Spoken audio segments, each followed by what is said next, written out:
Bonjour les enfants. Aujourd'hui, je vais vous raconter une histoire qui ne se trouve pas dans la Bible, mais c'est tout de même une histoire vraie. Une histoire qui a été vécue en Inde, ce beau pays de l'Asie. Alors, est-ce que tu es prêt?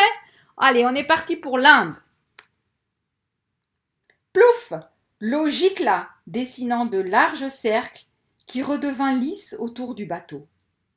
Le missionnaire, David, gardait les yeux fixés sur l'endroit précis où de nombreuses petites bulles remontaient à la surface. Après un moment, une tête brune apparut. Un vieux pêcheur de perles se hissa dans le bateau, tout sourire, et secoua l'eau qu'il y avait sur son corps. Je n'ai jamais vu une personne nager d'une manière aussi remarquable que toi, Rambaou, dit David. Rambaou ne relève pas le compliment, mais il prend dans ses mains une grande huître qu'il tenait jusque-là dans ses dents. Ah, je crois que celle-ci n'est pas mal. Le missionnaire prend son couteau de poche et ouvre prudemment le coquillage. Et qu'est-ce qu'il voit à l'intérieur, les enfants? Une perle. Rambaud, regarde! Cette perle vaut une fortune! Le plongeur jette un regard connaisseur sur la perle et dit en haussant les épaules. Oh oui, elle est correcte. Mais, Rambaou, tu as déjà vu une plus belle perle? Elle est parfaite, n'est-ce pas? Oh si, il existe des perles bien plus belles. J'en possède une moi-même. Et d'ailleurs, regarde ici. Il y a une imperfection. Et là, il y a quelques petites taches noires. Et puis, de toute façon, cette perle n'est pas tout à fait ronde. Elle est un petit peu ovale, ce qui fait perdre de la valeur. Oh, Rambaou, tu es vraiment un connaisseur en perles. Moi, je la voyais parfaite.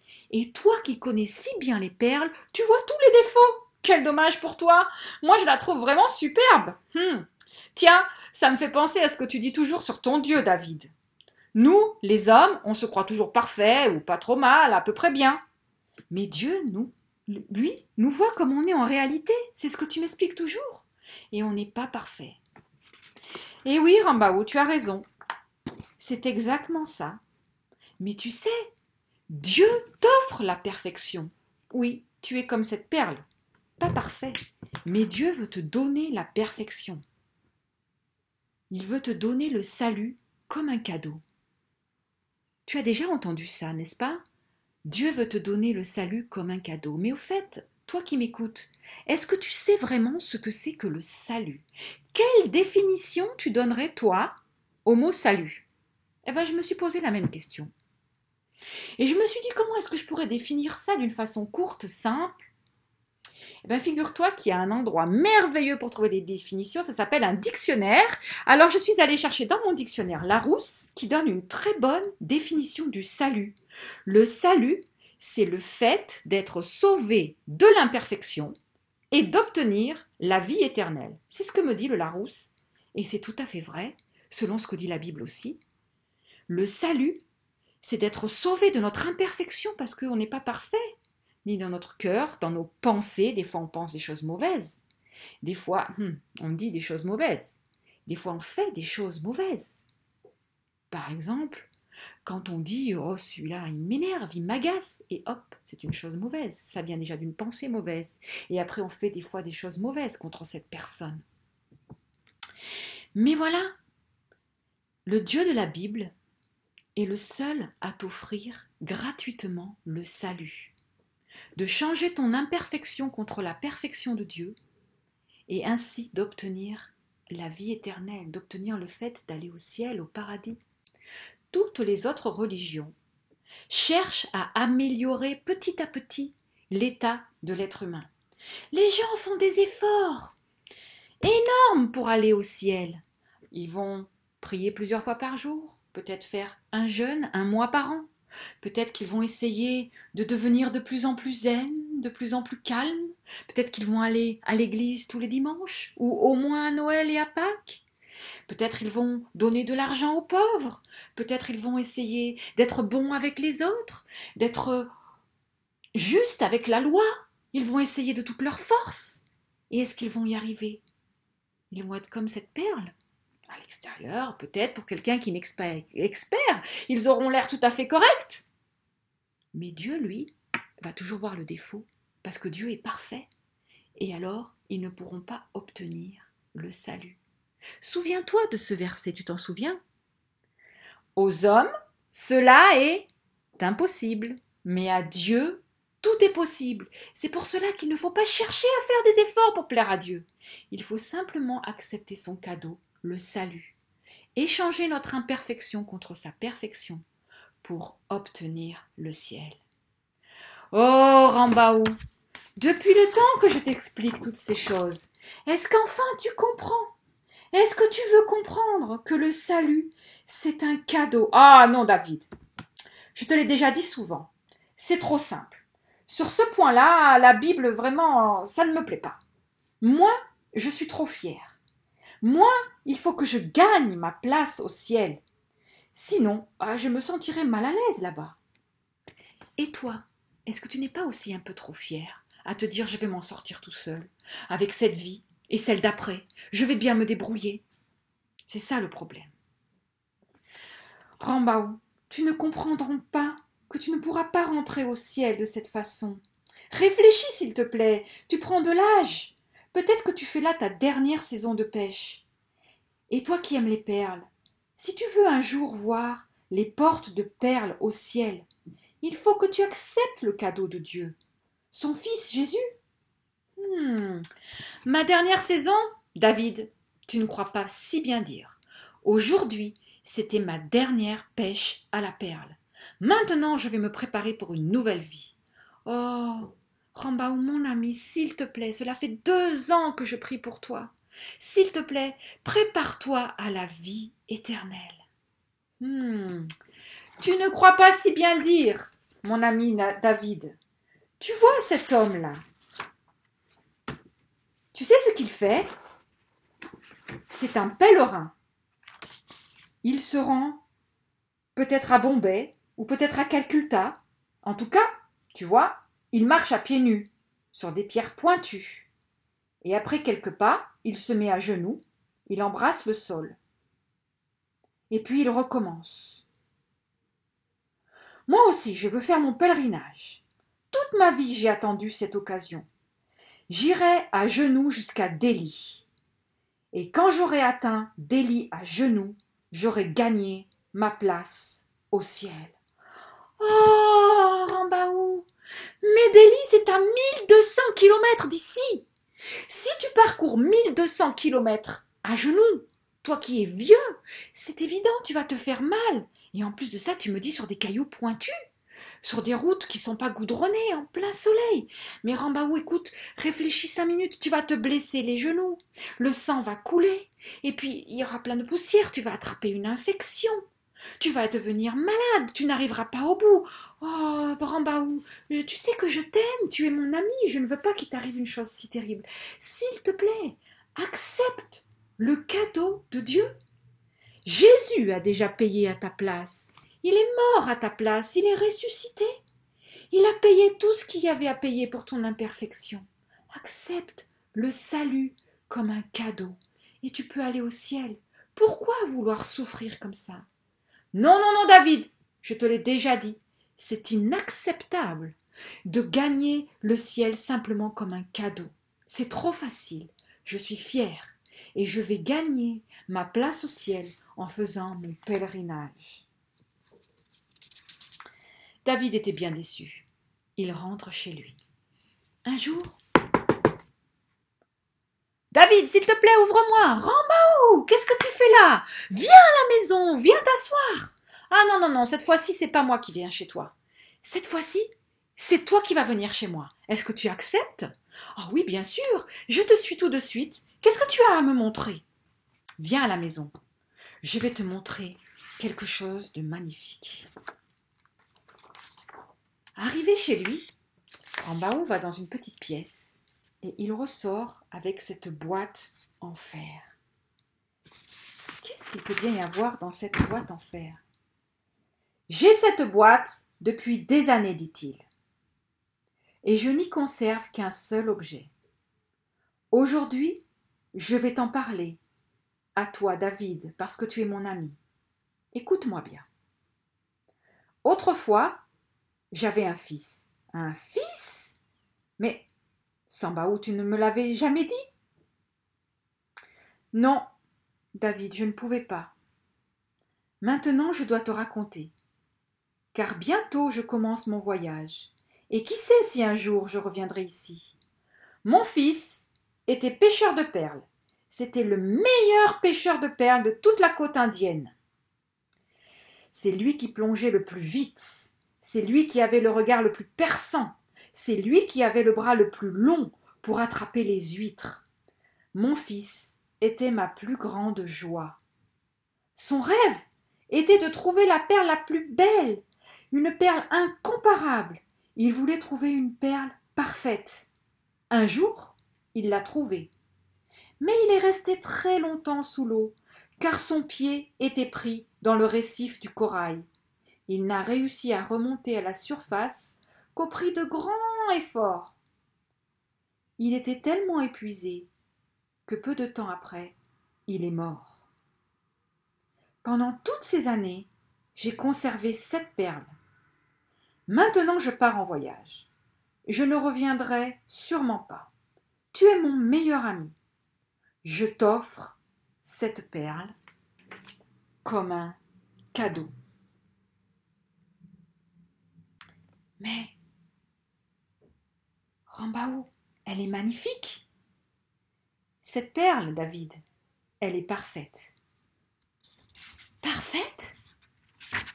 Oui, moi-même qui suis un expert, je te dis que cette perle est parfaite. Oh, Rambaou, cette perle est merveilleuse. C'est une perle unique. Permets-moi, s'il te plaît, de te l'acheter. Je te donnerai 10 000 roupies. David, que veux-tu dire?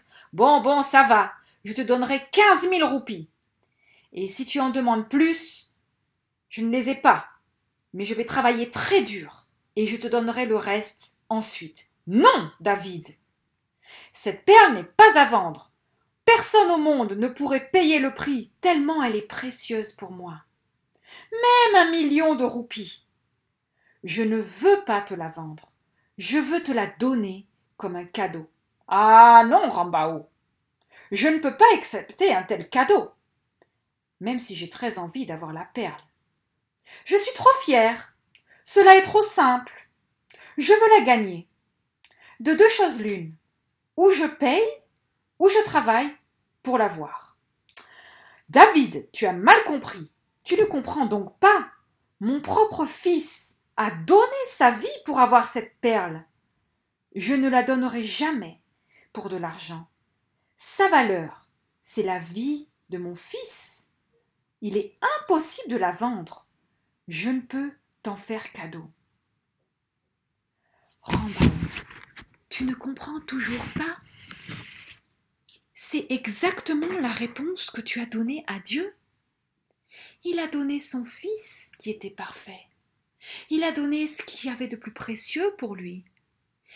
Jésus était au ciel, il était Dieu, le Fils de Dieu, et Dieu lui a demandé, va sur terre, prends la punition des hommes à leur place sur la croix, donne ta vie, et ainsi ils pourront obtenir le salut comme un cadeau. Cela n'a pas de prix, ça a coûté la vie de Jésus, le Fils de Dieu. Personne ne peut l'acheter. Rambaou, est-ce que tu ne comprends pas? Tu ne peux pas me vendre cette perle. Dieu ne peut que t'offrir le salut. Dieu, à toi aussi, te fait cadeau du salut. Personne ne peut acheter le salut avec de l'argent. Ça coûterait beaucoup trop cher. Personne ne peut mériter le salut en faisant un pèlerinage ou en faisant je ne sais quoi d'autre. Personne ne peut obtenir le salut de cette façon ou le mériter. Personne n'est assez bon, même comme cette petite fille qui a l'air si parfaite, mais on a mis peut-être quelque chose sur sa bouche là pour montrer que des fois elle dit des mensonges ou peut-être elle dit des méchancetés. Personne n'est assez bon pour mériter le ciel. Le salut a coûté à Dieu le sang de son propre Fils. Ça n'a pas de prix. Tout ce que tu peux faire, c'est accepter gratuitement comme un cadeau le salut. Les enfants, le salut est un cadeau. Veux-tu l'accepter aujourd'hui? Rambao, bien sûr, j'accepte ta perle avec beaucoup de reconnaissance parce qu'elle est vraiment magnifique et elle est très précieuse pour toi. Tu me la donnes parce que je suis ton meilleur ami. Mais quel honneur! Dieu te donne le salut parce qu'il t'aime, toi. Est-ce que tu vas accepter ce cadeau? Rambao, tu comprends, tu as fait la même chose à Dieu. Est-ce que toi, tu veux pas accepter le cadeau de Dieu? Arrêtez d'être fier. Tu sais que Dieu te fait ce cadeau. Ce cadeau a coûté la vie de son propre fils. David, maintenant je comprends. Cela fait 2 ans que tu me parles des enseignements de Jésus, mais je ne parvenais pas à croire que le salut était gratuit. Dis-moi, toi qui m'écoutes, tu te souviens ce que c'est le salut? La définition du petit Larousse? C'est obtenir la perfection pour obtenir la vie éternelle, comme un cadeau. Mais je voudrais te dire que le salut, c'est pas seulement obtenir le ticket pour rentrer au ciel. Le salut, c'est pas dire ok, j'accepte le cadeau, et puis je vis ma vie sans Dieu, et puis je sais qu'un jour j'irai au ciel. Oui, Dieu l'a promis, tu iras au ciel. Mais le salut, essaye d'ouvrir tes horizons sur ce que c'est le salut. Le salut, c'est devenir parfait aux yeux de Dieu. Dieu te voit parfait dès le moment où tu acceptes son cadeau. Et à partir du moment où Dieu te voit parfait, Dieu peut rentrer en relation avec toi. Dieu peut communiquer avec toi. Avant cela, c'est impossible. Dieu ne peut pas voir quelqu'un d'imparfait, lui qui est saint et parfait. Une fois que tu as accepté le salut, tu peux rentrer en communication avec Dieu. Tu imagines vivre sur cette terre où la vie n'est pas facile pour personne. Pour Rambao, qui était un pêcheur de perles, c'était très difficile, il avait même perdu son fils. La vie est pleine de difficultés, de joie et de difficultés tout au long de la vie. Ça ne s'arrête jamais, les difficultés. C'est pas parce que tu es un enfant que tu as des difficultés, tu auras des difficultés aussi plus tard. Ça ne s'arrête jamais. Les questionnements, les remises en question, mais qu'est-ce que je vais faire demain, qu'est-ce que je vais faire plus tard, qu'est-ce que je vais faire de ma vie, ça ne s'arrête jamais. C'est tout au long de la vie. La vie est compliquée, mais imagine la vivre avec le Dieu créateur comme ami, avec le Dieu tout-puissant, tu te souviens? Le Dieu est tout-puissant. Aux hommes, cela est impossible, mais à Dieu, tout est possible. Vivre cette vie sur terre déjà en communion avec Dieu, c'est ça aussi le salut. C'est obtenir la perfection pour obtenir la vie éternelle, mais la vie éternelle commence ici. Dès ici sur terre, tu peux commencer à vivre avec Dieu, en lui parlant, en lui demandant des conseils, en lui disant qu'est-ce que je vais faire dans cette situation? S'il te plaît, aide-moi dans cette situation. Voilà ce que Dieu veut t'offrir gratuitement. As-tu déjà accepté ce cadeau? Rambao ce jour-là l'a fait. Il a dit j'accepte le cadeau de Dieu, le salut en Jésus. Veux-tu accepter ce cadeau? Si tu ne l'as pas encore fait, tu peux le faire maintenant, simplement dire à Dieu j'ai compris. Je ne deviendrai jamais parfait moi-même. Le salut est un cadeau. Je veux l'obtenir. Donne-le-moi. Dis-lui simplement. Personne n'est assez bon pour le mériter. Jamais tu ne pourras gagner assez d'argent pour l'acheter. Tu peux l'accepter dès aujourd'hui et vivre heureux. Aujourd'hui sur cette terre, est-ce que tu te souviens ce verset qui nous dit le secret pour être heureux? Alors aujourd'hui, on a révisé notre premier verset. Aux hommes, qui peut être sauvé? Aux hommes, cela est impossible, mais à Dieu, tout est possible. Et le secret pour être heureux sur cette terre, est-ce que tu t'en souviens, le deuxième verset? Heureux ceux qui écoutent la parole de Dieu et qui la mettent en pratique. Voilà le secret pour être déjà heureux sur terre. une fois que tu as accepté le salut. Alors je te souhaite une très belle semaine. Et vous me manquez beaucoup les enfants. J'espère qu'on se verra bientôt et je vous embrasse tous. Au revoir.